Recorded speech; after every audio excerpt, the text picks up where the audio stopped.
సమస్య ఎప్పటి నుంచి ఉంది? సమస్య ఇల్లులు కట్టిన కాడ నుంచి ఇదే సమస్య అండి.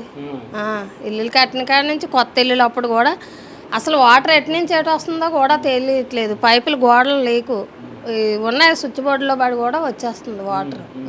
అంటే మరి ప్రతి ఇంటికి కింద ఇల్లులకి అయితే చాలా ఇల్లుకి స్విచ్ బోర్డులో నుంచి ఈ కింద కబోర్డ్స్ ఉన్నాయంటే వాటర్ నీరు బట్టలు పెట్టుకున్న కబోర్డ్స్ అది ఎటు నుంచి ఎటు వస్తుందో కూడా తెలియట్లేదు. మరి ఈ లింకులు ఎలా కలిపారు అనేది కూడా మాకు తెలియట్లేదు. ఏదో కొత్త ఇల్లులు ఇచ్చారు వచ్చామని ఇదే కానీ మనసు తృప్తే లేదు. ఎప్పుడు కారడం ఇలాగే ధూళి బెల్ట్ గోల. ఈ బెల్ట్ గోల మరీ తీవ్రం. ట్రైన్లో అయితే ఇంక విపరీతం. పొద్దుకోటి అన్నారు కానీ గంటకు 10 వస్తున్నాయి తలనొప్పి పిల్లలు ఈ డస్ట్కి. చాలా ఇక నీరసాలు అయిపోయి ప్రాబ్లం అయిపోయింది 2.5 సంవత్సరాలకి. మరి ఇప్పుడు స్విచ్ బోర్డు నుంచి వాటర్ వచ్చేస్తుంది అన్నారు, మరి షాక్ కొట్టేస్తుంది కదమ్మా? షాక్ అదే మొన్న కంప్లైంట్ ఇస్తే వచ్చి మెత్తారు. నిజంగానండి ప్రాబ్లం ఏదో చెప్పాలని కాదు, స్విచ్ బోర్డులో పడి నీరు వస్తుంది. కావాలంటే ఆ జీవాంశాలు చాలాసార్లు వచ్చేసారు.